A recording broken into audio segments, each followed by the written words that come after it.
another edition of Progressive News Weekly. It's been a while. Well, thank you. It has been a while, but, we've both been busy clearly doing the work. Yeah. I thought about you through it, and I've seen, I've been able to follow some of the work you're doing and some of the other individuals you've had on. And, it's just, as you know, this is a really crazy time. So, all hands on deck. All hands on deck. I was out at a rally yesterday. It's interesting you say that. And that was one of the things. I had a moment to speak. We were in support of the Million Man March coming up, and we're doing a local Million People's March in Newark in July. Oh, nice. So I'll make sure to get the information. But, yeah, we just kicked that off last week, and so we're traveling all over state and just trying to get that built up. Of course, I'll send you the information. We'll be talking about it in the weeks ahead.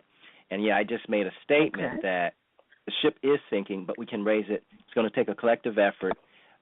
We're at a crisis, folks. Let's get real. And two things I mentioned, and I'm going to segue to you on that. I said we got to be aware of the not my problem syndrome and the crabs in the barrel syndrome.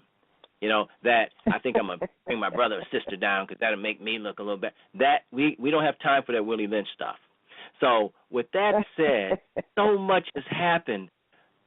Dr. DeGruy, I just want to hand the microphone over and just let you just give us some good, mental nourishment.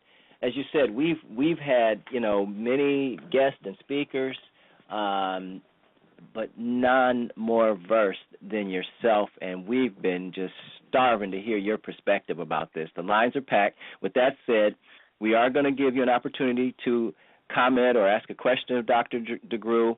If you're interested in that, you will dial 347-838-9142. That's 347-838-9142. If you haven't already dialed that, you will. And if you have, you'll just press 1, and myself or actually our engineer Cecil will pick up and give you an opportunity to comment. So with that said, Dr. DeGruy, just at 100,000 foot, if we can, we've got a 45-minute or so window here. So take your time, and you know how we do it here. If we run out of time, your schedule, the next time you're available, we're going to pick it up. This isn't mainstream media where you get 5 or 10 minutes and then you're left with your tongue hanging like, wow, they just got started. We don't, you know how we do it. So take your time. What in the world? What in the world? In the lab, I could go on, Freddie Gray. I could, come on, Michael Brown. In my hometown, Cleveland, Ohio. In fact, today I was just listening to some 223 days later and still nothing going on. They want to investigate. Now they want to have a reenactment of the incident. It's videoed all over the place. Why you want an enactment? This has gone overboard. They have pushed the envelope. It's just ripped up. Give us your general happening. I think first of all, this is not this is something when you and I talked ways back. We were talking about that this is a distinct possibility of what would happen if we kept on the same trajectory that we were on then. So we are seeing the results of one inaction and one ignoring what was right in front of us. First of all, the violence is not new. Right, it's not new. The violence has been here and consistently has been within our communities from the moment we arrived here. This is not a new phenomenon. What is new is that it's on international blast because of the media and because of the fact that folks have caught these things on video is the reason why all of a sudden we become more aware of it. But this is going on all the time. The murdering and the killing of black males, who I believe have a huge bullseye on them, have for a long time. But I think that we are in a particularly difficult spot now because of the level of fear. There's a great deal of fear. Fear is what really causes this stuff to combust. It's the fear.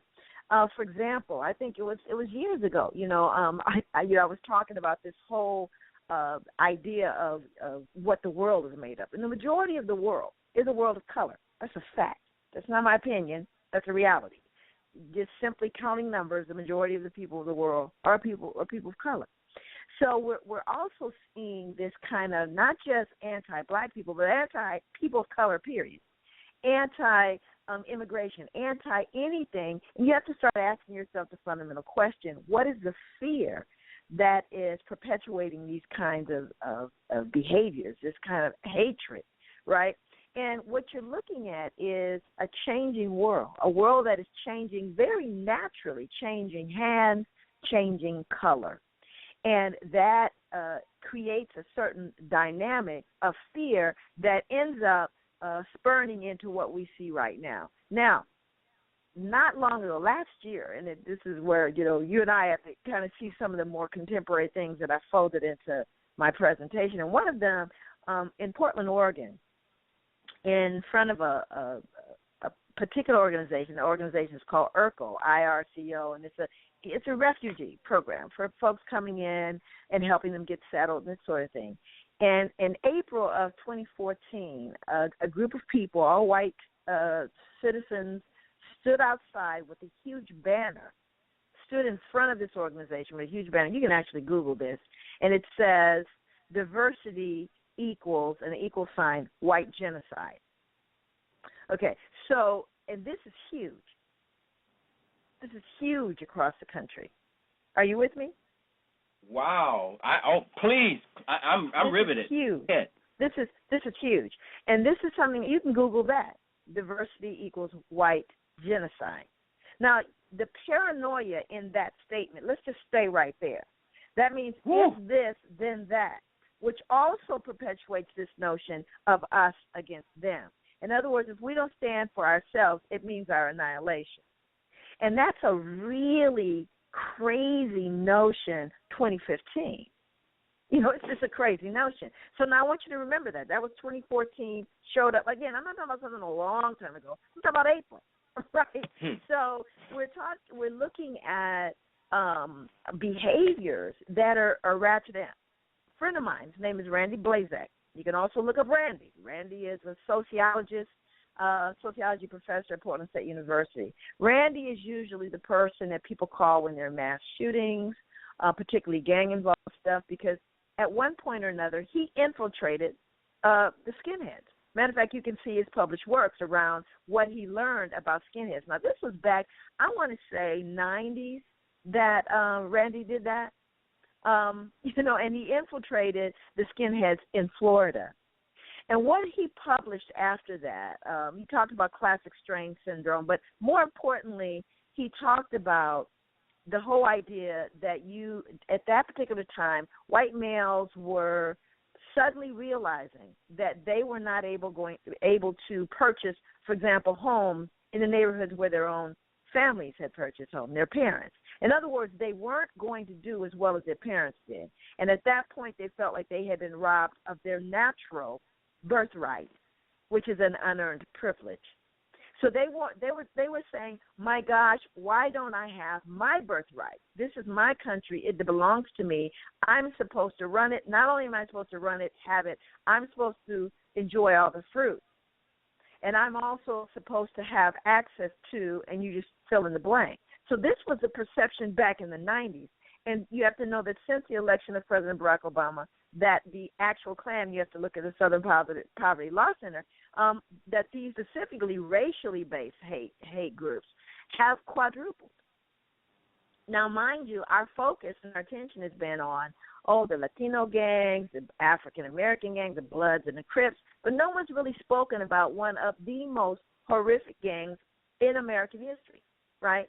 And so we've watched that. Now, this is something back in the 90s. I'm having this conversation with Randy Blazak about, he said, we need to be concerned because this level of angst around me losing my birthright as a white male, and that is to rule and control and to enjoy all the spoils, that notion, unearned, it's just that I'm white and I'm supposed to have that, has really digressed into this horrible fear. Now, let's fast forward that to the recent killings that occurred in the church and what the statement was that was made.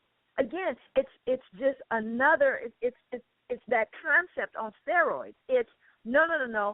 You're raping our women. You are trying to take over what is rightfully ours. Now, mind you, when you start talking about immigrants, everybody here is an immigrant if you're not native, right? So the bottom line here, though, is that it's now, again, it's growing in a fever pitch because the economy, economically, I'm supposed to have these material goods that I'm not able to access. Well, whose fault is it? You have to find who's the scapegoat. Well, it's all of these, these people of color. Now, again, when you start looking at the numbers, you start understanding the paranoia and the fear. Now, you included in that, and here's the issue within America as you start talking about remedy. How do we remedy this? We have to understand that it's so intrinsic in every major institution in America. These notions of what we call white supremacy or white privilege or whatever word you want to use, this is deeply ingrained and embedded in every major institution in America. So it's like asking the person that shot you to actually arrest themselves. Okay? You're asking the very system that has produced this differential treatment to somehow treat you differently. And so the change that has to occur, the level of remedy is twofold. And one of them is, my work, which says, well, first of all, heal you. Okay? Doesn't matter what anybody else is doing. We need to get clear about who we are. We need to be clear and healthy as individuals, as families, as communities. And we have to make certain that this notion of racial and social justice doesn't become just intellectual fodder. It's real. And without it, we're talking about the undoing of this country. We're talking about its undoing. And we're looking at it on one level, but I think we need to look at it at a broader level, that if we continue this behavior, you're going to see the undoing of America. The very fundamental premise of this country, which, rests upon the notion of freedom and democracy. It's not, this is not a delusion. This is right in front of us. And you have to also understand the broader implication, and that is America's enemies are watching. And so this is something that warrants, whatever anybody's particular opinion or perspective is, it warrants a level of attention that it's not getting. And so for me, as I've watched it, and done whatever I could in terms of the lane that I'm in, this is going to require a much broader attempt at healing than any social scientist or mental health, or it's going to require every ounce of everything we have to turn this around.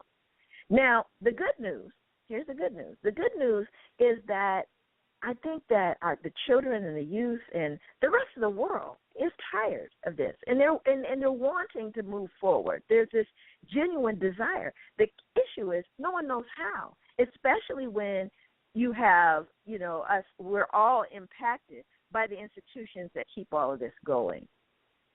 And so this is something that we have to do on an individual level. We have to do it on a family level, on a community level, a societal level, and then eventually on a global level. That's how this has to be approached. This is not a small problem, nor is it new. It's hundreds and hundreds and hundreds of years old, embedded in the systems, the very systems that proclaim, this idea of freedom. Wow.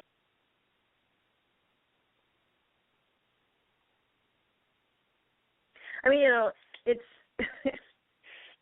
for me. There's another piece that steps out that kind of looks really clear to me, and I know what, and it is. It's the truth of the matter is, I believe that our immediate future is pretty grim.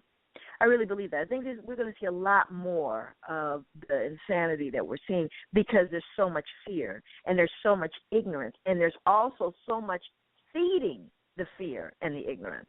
So so long as you have those things in operation, you're going to see a lot more. I think we have to get smart so we can learn how to be safe, and so we can learn how to move forward. So there's two pieces I wanted to share, and if I get a chance on this particular interview, I wanted to talk about, one, the whole idea of paradigm shifts. I want to talk about this notion of change, which is, to me, gives us a great deal of hope. Then I also want to talk about environment, and I want to talk about epigenetics. I want to talk about the fact that, we are impacted by all of those generations that came before us. And, you and I have had that conversation. And if you look at Native culture, African culture, ingrained in everything we do is this connection with the ancestors, our connection with those that came before us, those upon whose shoulders we stand. We talk about that. And we've talked about it from a purely, a cultural, spiritual vantage point. But now the sciences are saying that that memories can be embedded for several generations. Memories can be passed along through generations of people. And particularly if there has been trauma, those things get transmitted because, again, it becomes part of the survival of the generation to come. So the news about epigenetics, and we kind of talk a little bit about it for people who don't know, it's not new. People have been looking at epigenetics. Usually the sciences have looked at it with animals. They're more recently, they're publishing research around the impact on humans.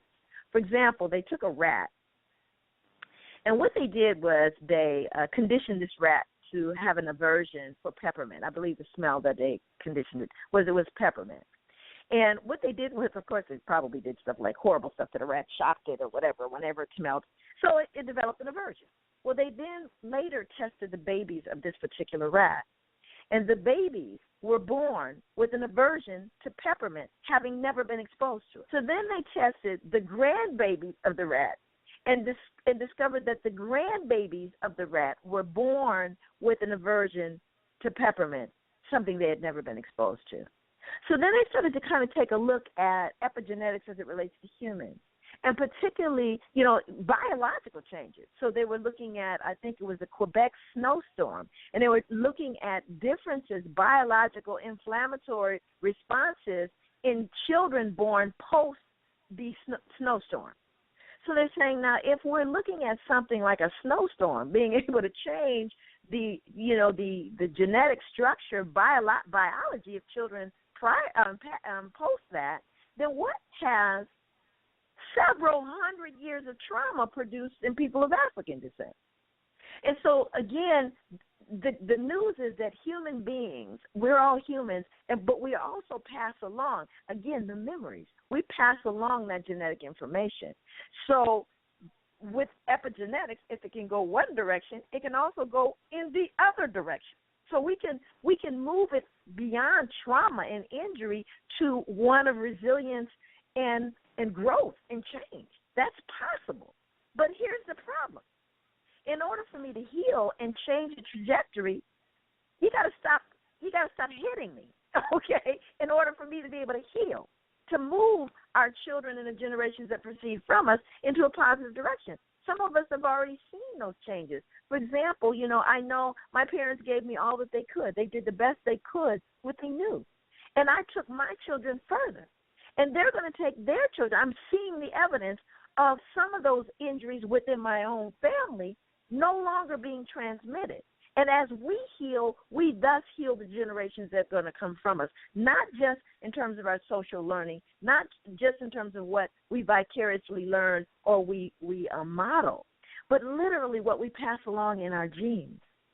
So with that said, we've got to change the direction in which our children and our communities are moving. Do you see? It's no longer nice or politically correct, or it is absolutely essential. Or if we do not, we doom the generations that are to come from us. We doom them from our own, as a result of our own injuries that we pass along, whether that is socially passed along or whether it's, we find it locked away in the DNA. Because what we know about, for example, stress, we know that stress is transmitted from a mother in utero to her infant through the umbilical cord, the stress hormone cortisol. So then you have a child born with excessive levels of cortisol. And then if that child is in a stressful environment, if you're black, you probably are. Do you see what I'm saying? So we've got to heal. We must. Now, that being said, that's one piece of it. We have to do this. We don't have an option here, in my opinion. We've got to. or we doom ourselves and we doom the future generation. Now let's take a look at a broader perspective. When I first started taking a look at how this moves from, how this, I was more interested in change. And for the last couple of years, I've been really focusing on how change happens on a lot of different levels. On the level of the individual, the person, on the level of the family, on the level and dynamic of the community, and indeed the world. But let's take a look at how change has occurred as it relates to what the scientists have told us. So there's a book, and the book, I don't even know if they read them. They have to read it anymore, but in my educational process, it was a mandatory book, and it was called The Structure of Scientific Revolutions by Thomas Kuhn. And, it's pretty, dry reading, and we've certainly advanced beyond that at this point on some level. But there's one thing that I've learned about how change happens. And, for example, I was mentioning to a group I was speaking to at a university a couple of days ago. I said, I remember a time, I'm 57, I'll be 58 this year. I remember a time when I said the room we're in would be full of ashtrays. And everybody laughed, and a number of people with gray hair kind of shook their head and said, oh, yeah, I remember that. I said, in every meeting there'd be ashtrays, right? I said, in fact, I grew up where I would visit my family, and on special occasions, they put out the nice ashtrays, the ones that have the little stand and little marble connected to them. And people were quite proud of their ashtrays. I asked my grandchildren, I said something about an ashtray, and they said, what's an ashtray? Right, and so the audience laughed. I said, because for my grandchildren, they're like, an ashtray, what is it, and why would you have one, right? That's their vantage point. And then I said to the group, I said, if someone lit up a cigarette in this meeting right now, if someone lit up a cigarette, and this is a huge, I'm lecturing, and it's an educational, kind of arena, I said, I think the peer pressure alone would put that cigarette out. I said, we start diagnosing the person, wondering if they had mental health problems. I said, because there's been a preponderance of evidence. Stay with me. A preponderance of evidence. Whereas the tobacco industry for years used to write on the side of the tobacco. I remember I used to buy cigarettes for family members when I was a kid for 50 cents. And they'd say, well, cigarette smoking may, kind of, sort of, possibly have some harmful effects, right? Then if you look at, the Surgeon General warning now is like, warning, warning, you will die, die, die. So we've gone from this kind of neglect on one level to what we call a preponderance of evidence. And when there is a preponderance of evidence, in other words, when the tobacco industry could no longer snow everybody or create the seed of doubt, then there is a paradigm shift, and we never return.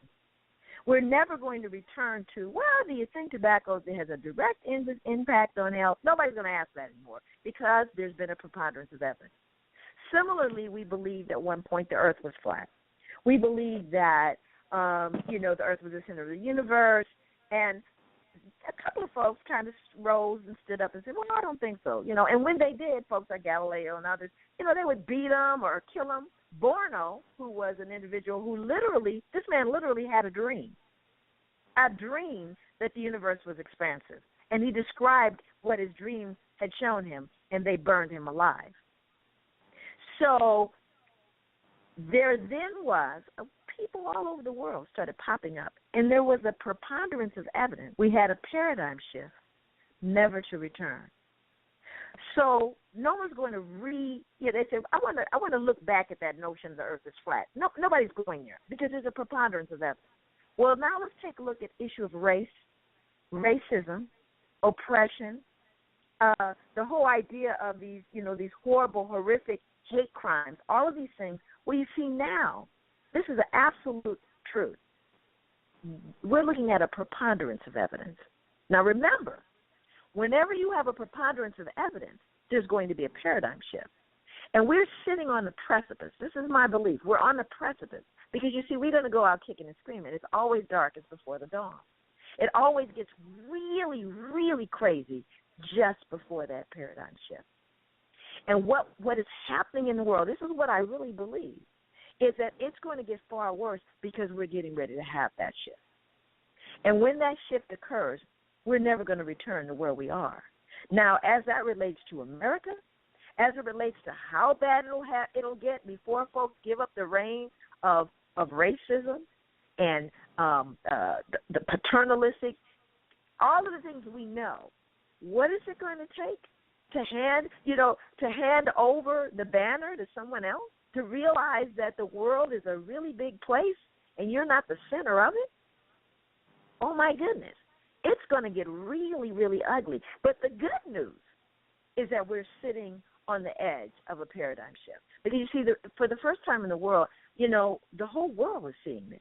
It used to be, you'd hear something nationally that happened, you'd find out months before or months after, and but now people are seeing it in living color across the world, and they're weighing in on it. So we can't hide anymore. And so you can't unknow something, right? So the good news is it's happening. The rest of the world is looking on and shaking their heads and saying, this is not okay. Not just nationally. We're not just hearing about what happened in Charleston or what happened in Florida or what happened. The whole world is seeing what happened.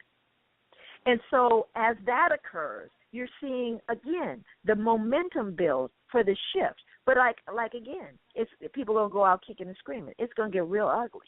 It's going to get really, really ugly. And I think that we do a disservice to ourselves and to our children by pretending that this stuff is just going to, all of a sudden we're going to have some, a discussion and it's going to change. We're way beyond that. We've always had options to do that, through an act of collective will to change. But we're way beyond that now. We've decided this is going to be ugly. We're going to go out. Let's go out on this one in a very, very violent way. And so, from my vantage point, what you and I have to do, the work you do, the work I do, the work any of us, whatever lane you're in or they're in or that's out there, is we've got to step into the gap and we've got to do what we can to lessen the severity of this storm. And we do that by telling the truth. We do that by showing up where we need to show up and helping folks that can't help themselves. Wow. Let me open the lines up.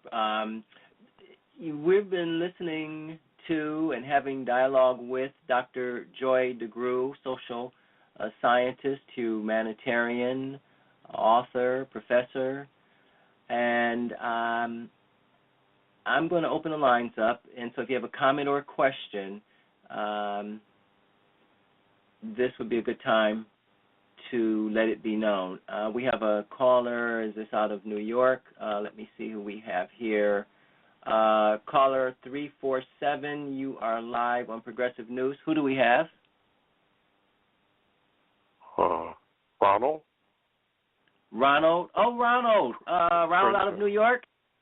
Yes, out of New York. Ronald Crenshaw. Yes, one of our previous guests. Boy, you don't mince words. So what wisdom nuggets do you have to share with us today, Ronald? And say hello to the crew. Hello, how are you, Dr. DeGruy? I think you're right on the money with your analysis there, very much.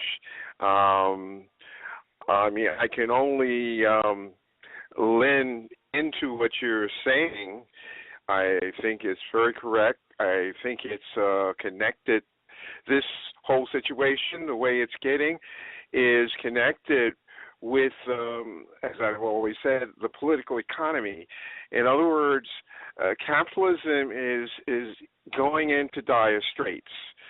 So the pumping up of racial antagonism is to take them off of the point of trying to understand the economics of what's happening, you see.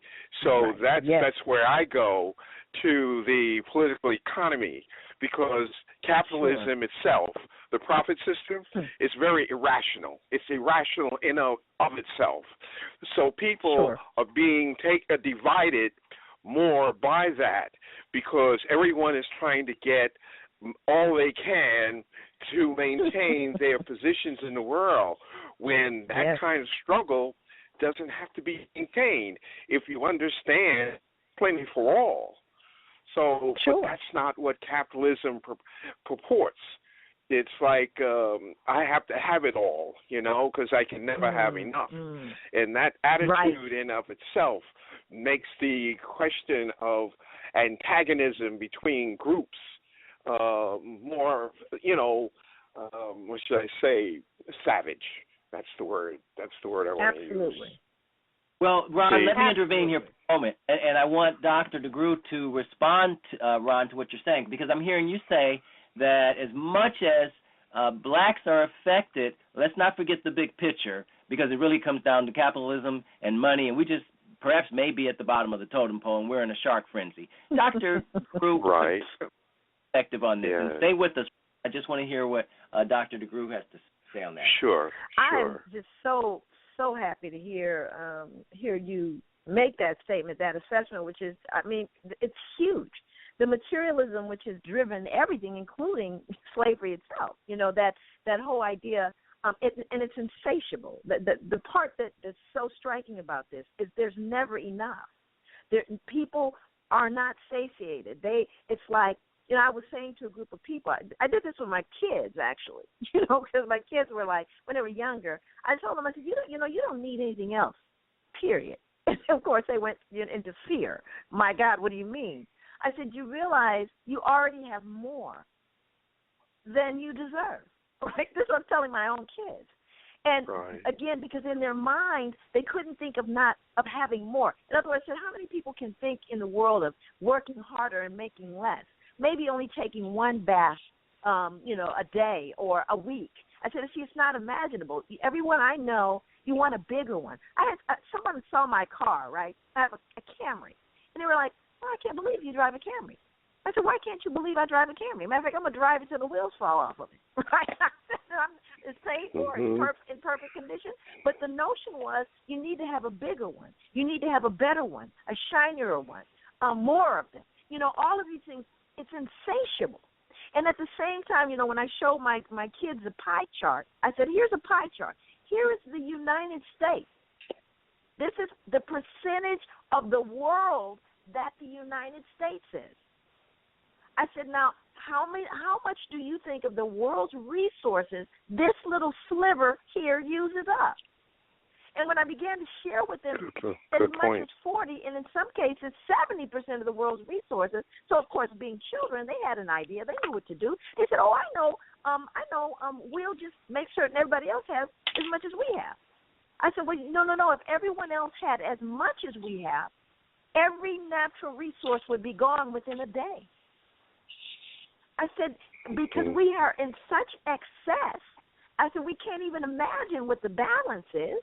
We don't even know the balance. And that's why I think it's going to have to be America's going to have to be shaken so severely, because we don't understand. We have no clue about what that means, what the balance is in terms of how we live our lives in the materialism that we enjoy here in this country. It's excessive. And we have I said, there are people right now, I have a garden. I try to have a garden every year. I like to grow something out the ground, and I've taught my children that. I said, you have to understand, food doesn't come from a little package. This is, food comes from somewhere else. I said, because at this point, if the local Safeway closes down, people are going to lose their mind. There's this total disconnect about how the rest of the world lives, right? And I think that that's a real problem, and it's one that's growing because our children are growing. We're growing in a world where this is amazing to me. People make play dates. Now, I don't have time to go through a great deal about one of the theories that I've used to develop a model which is working right now. But the whole idea that you have to, I said, well, wait a minute. They said, well, we create play dates because we have pedophiles out there, and we can't have the children just go play. I said, I'm pretty sure they probably had pedophiles when I was growing up, and they had all the little crazy people. I said, but what we had was a neighborhood. I said, you couldn't sneak up on anybody in my neighborhood. You couldn't snatch up anybody's children that's not in my neighborhood because everybody knew everybody. And it was a poor neighborhood, but we didn't know we were poor. And everybody knew everybody, and it was diverse. We had all kinds of people in my community on my block that would watch you. And my daddy would say, bad news will beat you home. I said, because we had community. And the answer is community. And at the same time, we have something, and I want anybody who's listening to look up an article. It's called Serial Displacement by Fullerlove. Serial Displacement. And there was also a gentleman that was on NPR, Rothstein, who did a thing on government-sponsored and government-sanctioned segregation. There's a reason why we didn't get the GI Bill, okay? And so what we have to understand is that as we have created serial displacement of people of color, we have seen the absolute disintegration of the fundamental foundation upon which even poor people can survive. And that's a sense of connection. And now people are being pushed out. What is the ultimate response of serial displacement? Continually, perpetually displacing people through things called, urban renewal. Let's see, curing urban blight. Oh, yeah, the new one, gentrification. All the same results. Yeah. Violence is a result, and disconnection and disintegration. So the very basic fundamental things that I had to teach my grandchildren and my children is what we have, the most precious resource we have is each other. That's the resource, and we're losing our sense of that. Tell us about the influence of our media or the information or misinformation that we're being bombarded with. What's your perspective on that? I'll give you an example. I realized that when that person, if I can be so nice, that murdered those 9 loving individuals in that church in South Carolina, I'm trying to really catch myself before I get too emotionally involved at the last week. When I think back on that, just because of the circles and the sites that I go to for my source of information, I realized that there were other churches, and that was one of the first things that crossed my mind.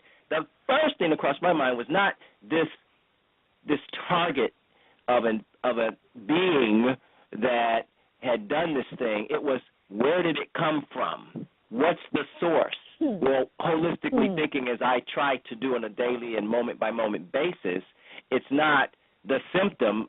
I began to think, okay, as you said earlier, Dr. DeGruy, this is not in and of itself the catch-all. This is just a tip. No. And you can believe if we can find Hussein in a hole somewhere, we know where the bulk of that iceberg is. And so I began to just do some just general introspection and realized that there were other churches that were burning within days. Now, that didn't hit the media until the last few days. Now, let me stop and back off and get to my question again. If you would, share with us your thought on that information or misinformation that's going on. Media, we have to understand the very same thing. Who controls the media? I mean, again, you can't look to the folks, that the first thing that hit me was all of the folks who were running for office, whether it was local or whether it was national office, they started trying to divest themselves of the funds that they were receiving from the Klan, from white supremacy groups. Yes. All of a sudden, folks started going. They said, "Oh my goodness, oh my goodness, the light is on. Let me just refuse this funding." So what does that say to you? That says to you that before they were very happy to receive it. And so when you start looking at media, again, you're dealing with the same thing. I have an article, and of course most people know about it. Ota Benga was a Congolese gentleman that was placed in the monkey cage of the Bronx Zoo in 1906. He was placed in the monkey cage. Now, you remember that. And thousands of people visited him, this black man placed in a monkey cage. Now, what I want you to pay attention to was not only was that allowed to happen, and white people felt fully, satisfied walking through and seeing this black man placed in a cage with monkeys, when the African-American community arose and other right-minded, sane individuals saying this is not okay, it's immoral and all the other things, guess who defended it? The New York Times. Go online and read what they had to say about Odabinga being placed in the monkey cage. They basically said he needed to be there because he was so low in his development. In other words, he was subhuman to them. And they said there's no reason why we should think he should be in a school rather than a cage. This is the New York Times, okay? And so what we have to appreciate is when you start peeling back the layers, you're going to see the same people and the same kinds of people that have invested in these systems. So if we're expecting these systems to turn on themselves, that's not likely going to happen. Hence, the whole power of this whole cyber age. Do you see? What has freed people is they're not looking for NBC or ABC or CNN's report or the New York Times. They videotaped it with their phone. Do you see what I'm saying? They bypass those huge bastions of information that control and also distort where necessary. Are you following me? So what's happening is, and this is, they said God don't like ugly. You know what I mean? And the bottom line is what has emerged, truth will emerge. The truth will emerge, you know. And I really do believe fundamentally that is what we're looking at. I believe, and you know, I've talked about it for years, truthfulness is a foundation of all human virtue. It is the secrets that make us sick. It is the lies that keep us sick. Oh, I love your statement. Tell the truth. Tell the truth. They're powerful. Tell the truth. We can't get anywhere without that. That's true. That's very true. Oh my gosh! If we just dealt with that alone, Dr. DeGruy, I mean, if we thought about how many of the problems that we're dealing with today across the board, from health, I mean, just issues to just immorality, just that we're grounded and founded in lies. I think if we could eradicate that, we might be where we want to, at least significantly on our way. If you just think about it. At least if we had something, if people had real information from which, you know, they can make informed decisions. I talked about years ago when I first started out, you know, on your show, doing all this stuff. You know, I said our children don't know who they are. You can't fix what you don't understand. You can't change what you don't know. You've got to know it and then change it. And the bottom line is there is a disincentive in educating people. There's a disincentive because this has been controlled, and as was said earlier, you know, this whole system, the whole economics of America is based upon the whole capitalist system. It's based upon maintaining a stranglehold over people and controlling everything in their lives, even what they think, and that includes media and everything else. You have to maintain your position. Certainly does. That's right. Dr. DeGruy, we're going to be upset, even though some folks will not get to comment, but I'm hoping we can connect, you know, not in the not too distant future for you to come back and continue, because we only have about 10 or 15 minutes, but I do want to get to some of the listeners. We have a listener, looks like New Jersey, 908, and then we have a 732 coming up. So 908-756, who are we talking with? Hi, it's Deborah Dow from Plainfield. Oh, Deborah, a home girl. All right. So, Deborah, what comment or question do you have of Dr. DeGruy? Hello to Dr. DeGruy.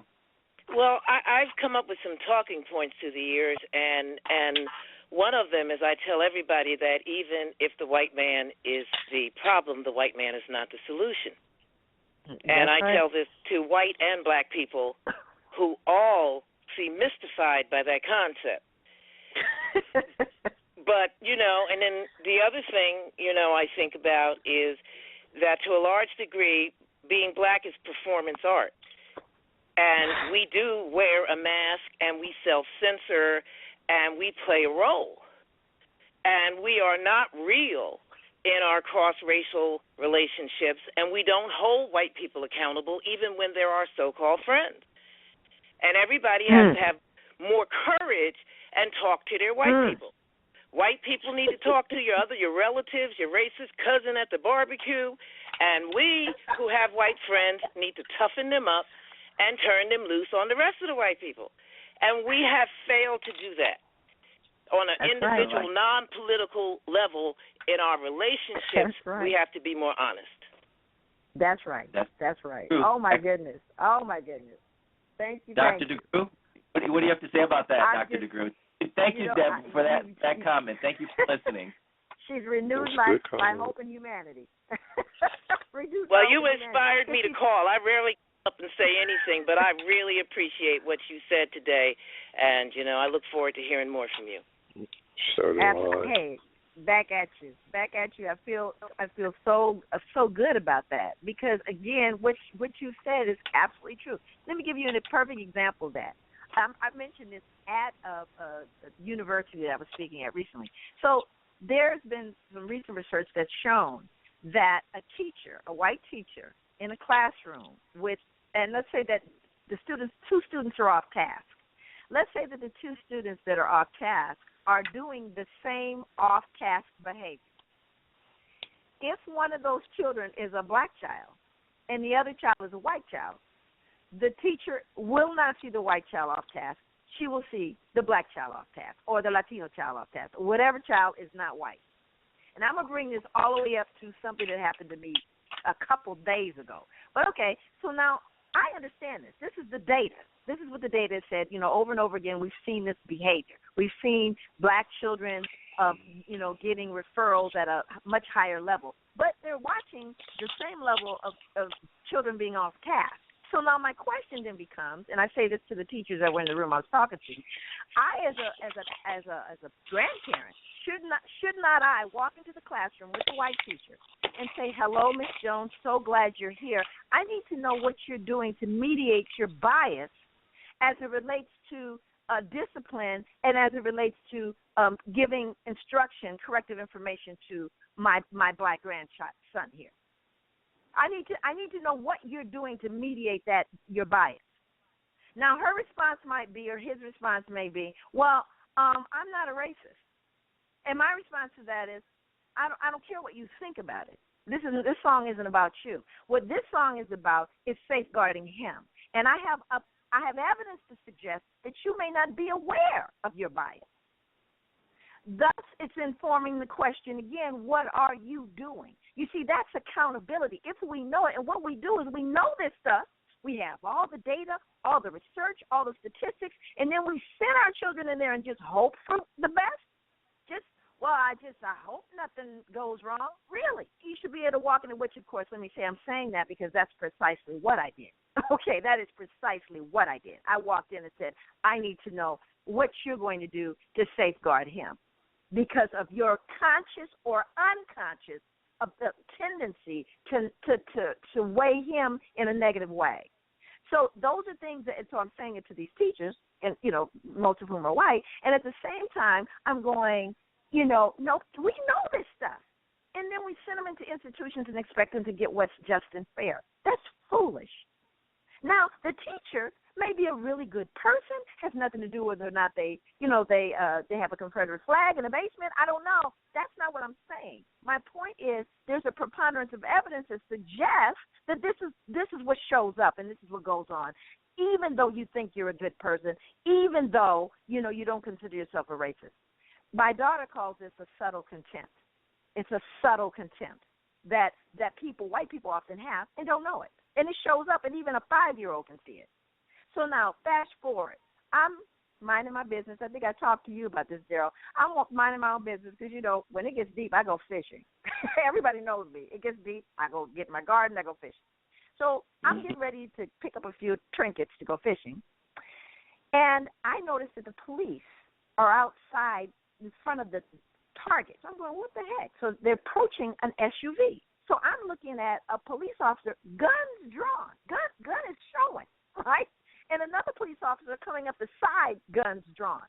So I'm stopping, I'm from South Central. I say, oh, no. There may be exchange of gunfire. So I stop where I am, and behind this huge, pole, the cement block, and I'm behind it watching what's going on. And so I'm taking in. I mentioned to a couple of you, children strolling across the street, people hip hop. They're not even noticing what's going on.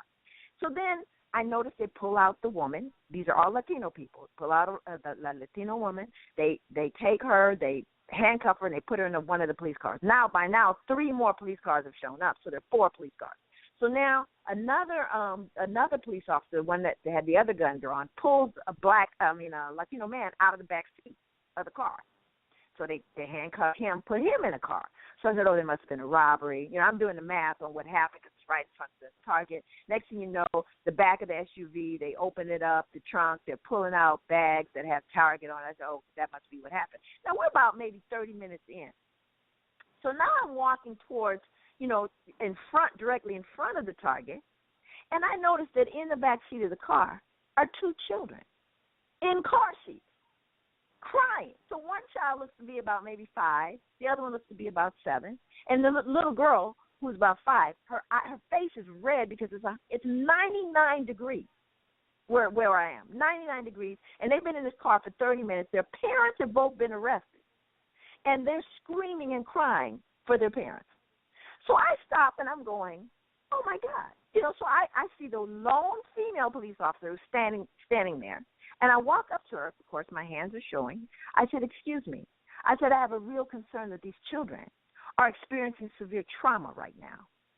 And she turns around. It's almost like the lights came on. She goes, like, you could see her embarrassed because the whole time this is going on, they're ignoring those 2 children. And I couldn't help wondering if they'd have ignored those 2 children, pulled guns out when there were 2 blonde-haired Cindy and Timmy in the back seat. I just don't believe it. Now, that could be me. So the woman immediately says, okay, I can't talk to you and talk to them. And she immediately gets the kids out of the car. I said, I'm happy to go get them some water. They've been sitting in a hot car. It's got to be burning up in that car. And she goes, no, I'll make certain they get it. So I see her walking the children away. And I think to myself, they couldn't see the humanity of those children. They couldn't get there. Now, mind you, everybody who says their parents, they are a hot mess. They started stealing in front of their children. They are bad parents, whatever you want to call them. But I looked children, and I looked at the fact that nobody acknowledged their humanity. Nobody. So I'm saying, I stepped in the gap. And maybe the only positive image of a police officer, because they created criminals, what they did. That's what the police were doing in their behavior. Because this child who's conflicted, their parents are crazy, but they're also looking at a system that's supposed to protect them. And maybe the only positive image they'll ever have is that police officer taking them and getting them a glass of water. But again, if we aren't holding people accountable, do you see exactly what the sister said? We've got to hold folks accountable, and we can't be afraid to do that. We can't be afraid to step in the gap. I don't know what else to do. I couldn't go home and look in the mirror if I hadn't done something for those children. And again, where is our humanity? Where is it? Yeah. And we have to have courage. We have to have the strength to do this. I'm impassioned about it. I'm emotional about it. I probably always will be. But I don't know any other way to be. Oh, well, you don't change, and I don't see that happening.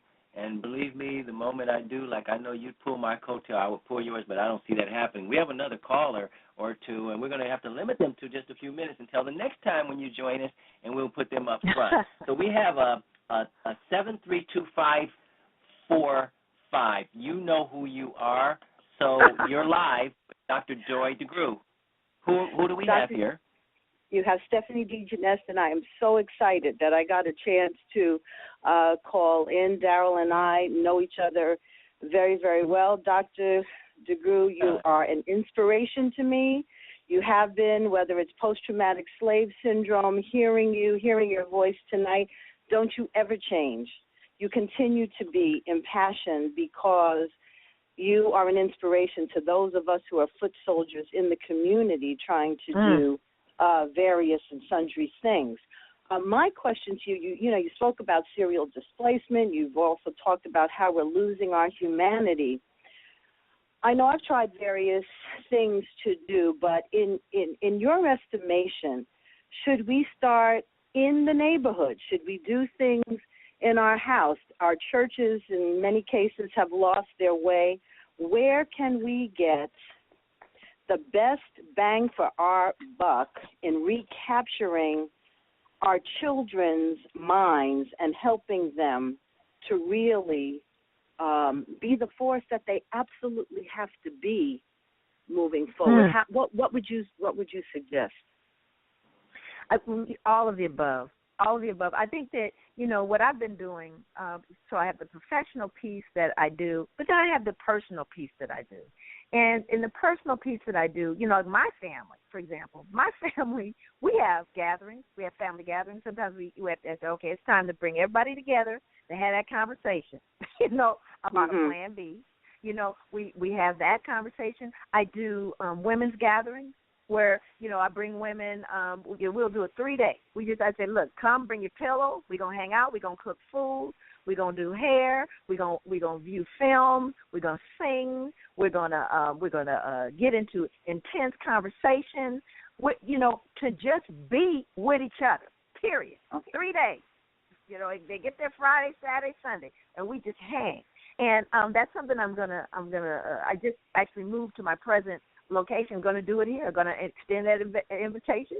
I already told my husband, I said, okay, now you can stay if you want to, but the house will be full of women. And really, it's about really coming together, just being together, enjoying and fellowshipping together. So my answer is it begins at home.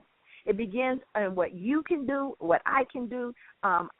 It doesn't just end with me and my family, my children, my grandchildren. It's everybody I see in my community. It's within my home. It's within my community. And, again, anyone who reaches out there, I can help. I will. I got to keep the lights on. But at the same time, I feel like all of us, you talked about it, Darryl, earlier, all hands on deck. Everybody needs to get in their lane and show up for this. And it has to happen on those levels, on all those levels. It's not any one. We need them all. And like I said, I do what I can from where I am, but there are other folks that do what they do. I tell people, do what you do. Bring it to the party. And whether or not, I know my daughter is doing it, my sons are doing it. They're trying to help and heal where they are, and to help people who don't know what to do.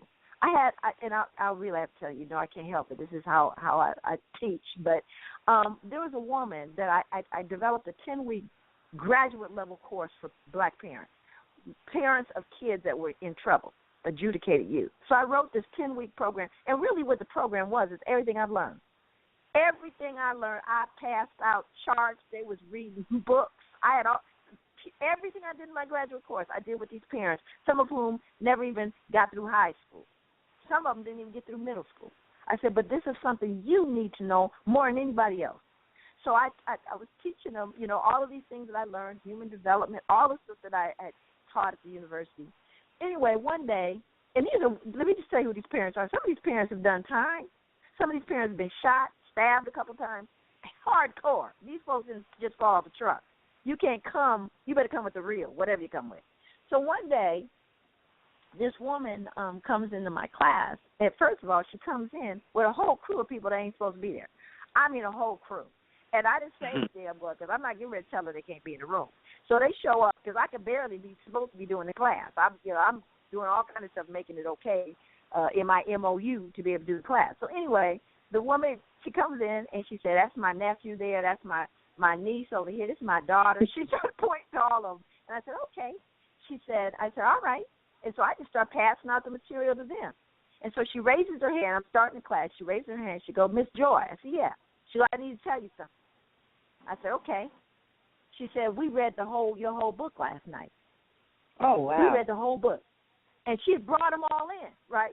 And I gave them all a book. And she said, no, we read the whole book. I said, okay. I said, all right, thank you. I said, but we only dealing with the first 2 chapters today. That's what I told her. We only dealing with the first 2 chapters. She goes, no, that's not why I want to tell you that. I said, well, why you would have told me that? Now, you got to remember, there's a whole class that we have not started because of this whole thing going on. She goes, I just need you to know what your book did for me. I said, what did the book do for you? She goes, I was going to whoop this woman's ass up in Macy's, She said, and I thought about what you said, and I was laugh because I knew I didn't have to do that.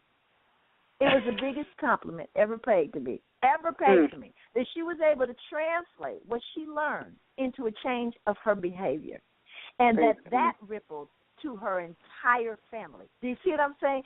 She was the center of that. And for her, that was huge. And for me, it was even bigger. Do you see what I'm saying? And so what I recognize is how important it was to give it to her, because she immediately gave it to everyone that was around her. Has to happen on all the levels. That's beautiful. That is beautiful. That is great. Stephanie, thank you for calling. Stephanie is one of our prior guests. She is a true community advocate, founder of a local charter school. I mean, just a good person. Stephanie, kudos for you and what you do in the community. Thank you for calling in. Thank you.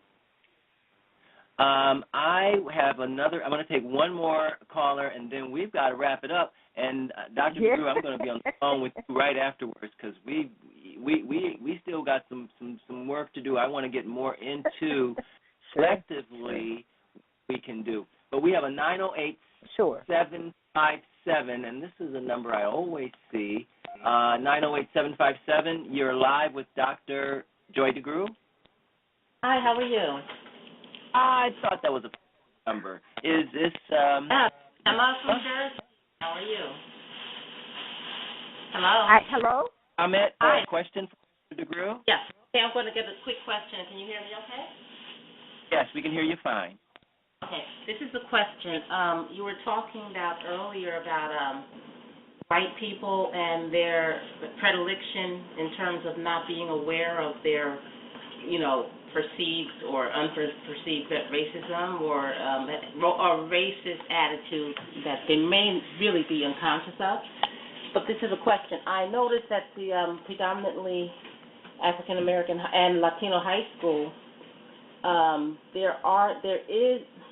think there would be a couple of white teachers who really seem to have rapport with the kids, as opposed to some of the other black teachers who don't quite make the mark. So I was wondering what perspective you had on that. Okay, let me just say this. Some of the most difficult people I have ever had to deal with look like me. Let's be clear. And there's nothing worse. In fact, in my experience, there's nothing worse than having that black person that dislikes black people more than white people do. Okay? And again, this is when we get into the work of post-traumatic. And what often happens in institutions, not just schools, but just in general, you will find, and you all will bear me out on this, that the black person that they do hire, all the rest of the black people are looking at going, how did that happen? Why did that happen? Right? And these people sometimes become the most deeply entrenched gatekeepers, the most injurious people around, because they're broken. You see, they're broken people. And sometimes when people get hired, they go, any black will do. You see, because there's no real difference that is made between. So any black will do. And I will say often to white people, I go, how many of you know black people that aren't black? And they'll look at me curiously. I said, because there's plenty of us black people that know black people that aren't black, that want to be anything but black. I said, and they punish black people because they are black. I said, now those people actually are a greater injury to our children than the white teachers, because there's an expectation that you're going to treat me differently, you're going to treat me justly and fairly, and when that doesn't show up, it's even more injurious to our children. So that, hence, when I talked about the whole idea that we must heal, because what we're doing is we have broken people that are trying to help other folks, and all they're passing along is broken material. Right? And again, when the brother talked about, and the sister talked about accountability earlier, I'm talking about holding everybody accountable. I don't care who you are. We need to hold you accountable. And if you're causing injury or disturbance or a problem, we need to get with you. And I don't care who you are, whether you're black, it doesn't matter. Matter of fact, even more so. But we have to, because this is ours to do, right? And again, I have had biggest fights I've ever had. Hardest ones I've ever had. because we understand how deep-seated post-traumatic slave syndrome is. We know how deep-seated it is when you have someone black that's been beaten down so badly by other black people that all they can think to do is punish black children. And that's something that, again, who's going to make the assessment whether the person you've hired or that's working here has that problem? Well, I can make that assessment because I'm not going to go what any black will do, right? And so this is something that we have to be, again, accountable for. I know Maynard Jackson made a statement. He said there's a couple of black folks we got to deal with. He said we got to deal with the scared black person that becomes a gatekeeper that basically does more harm by, keeping other black folks down. And then you have the incompetent black person that where we lose all our credibility because somebody has pumped up or lifted up someone who is clearly incompetent. We can't do either of those things. We've got to hold everybody accountable, and we've got to remove people that aren't competent. Wow. That is a great note to end on because that's my big hot button. Emma, thank you for calling in. Emma's an educator. Thank you. And I truly appreciate that comment. Dr. DeGruy, as always, amazing, and the time has just flown. Dr. DeGruy, I'm going to put you on I've done this over the last 7 or 8 years many times, but I'm going to put you on the spot again and say, can I reach out to you after we're off the air and see if we can get this this interview extended in your next available opportunity? Of course, and of course I have to say of course. But again, I think we need to start doing this. I think we need to have dialogues. We need to have topics. We need to address what's going on. All of what you're doing, I'm so grateful that you're there. I'm so grateful. Well, truly, my pleasure. You're a motivator for me, and I'm not just saying that to patronize you, as you've heard from many of our listeners. For those of you who could not get through, I don't give idle promises. I do promise you I will reach out to Dr. DeGruy, and she is very busy. But I do have confidence that we'll be able to bring Dr. back hopefully in the not too distant future. So, Dr. DeGruy, you are truly a sister of love. For all of you listening out there, tell someone about Progressive News. But more importantly, there's a few things that Dr. DeGruy said, and that is we must tell the truth. That, as I said, as we close, is critical. We need to hold each other accountable. We don't just talk heads here on Progressive News. We always walk away with deliverables. So as we go into our Independence Day weekend, boy, that's an oxymoron. But as we go into that weekend, make sure that you someone body, especially those close to you. That's right. Charity starts at home. So especially those close to you, talk to that one somebody about who they really are. And then your neighbor, colleague, those in the grocery store, the bank, the post office, and so forth. And let's germinate this time at Dr. DeGruy's out.